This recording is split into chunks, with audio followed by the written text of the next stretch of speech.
Elektr shitida yong'in qanday boshlanishini bilasizmi? Eng xavflisi bu jarayon siz yo'qligingizda sodir bo'ladi va hech kim uni o'chira olmaydi. Ko'pchilik stabilizator qo'yadi, avtomat qo'yadi, kuchlanishni nazorat qiladi, lekin bitta muhim narsani unutadi.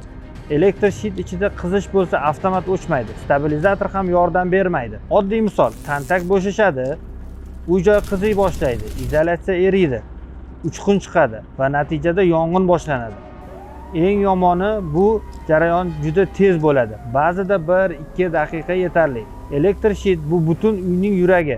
Barcha tok shu yerda yig'iladi. Eng ko'p ulanishlar ham shu yerda va eng katta xavf aynan shu joyda bo'ladi. Assalomu alaykum, men Quvvat kompaniyasi sotuv menejeri, ismim Dilmuhammad. Bugun sizlar bilan aerozolniy ognetушитель haqida gaplashamiz. Agar elektr shit ichida yong'in boshlansa, siz darhol sezmaysiz. Ko'pincha kech bo'ladi. Shuning uchun aynan elektr shit ichiga alohida himoya kerak. Bu muammo faqat uyda emas, ofislarda, bozorlarda, do'konlarda, qurilish obyektlarida, ishlab chiqarish joylarida esa yana xavfliroq. Qayerda elektr shit bo'lsa, o'sha yerda yong'in xavfi bor. Endi yechim haqida gaplashamiz. Bu balans avtomatik aerozolniy ognetушитель. Bu qurilmaning eng katta farqi u sizsiz ishlaydi. Tugma bosish shart emas, elektriga ulanmaydi.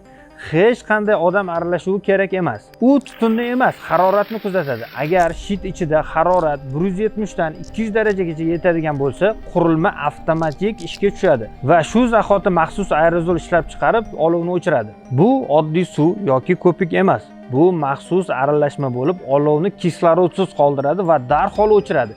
Eng muhim, elektr jihozlariga zarar bermaydi. Yopiq joyda ishlash uchun mos va 10 yilgacha xizmat qiladi. Ya'ni bu sizning jim ishlaydigan himoyachingiz. Oddiy qilib aytganda, siz yo'qsiz, lekin u ishlaydi. Siz uxlayapsiz, lekin u nazorat qiladi. Xavf bo'lsa, u birinchi bo'lib harakat qiladi. Keling endi gap bilan emas, amalda sinab ko'ramiz. Hozir biz kichik test o'tkazamiz, yopiq joy ichida qizish hosil qilamiz va nima bo'lishini kuzatamiz.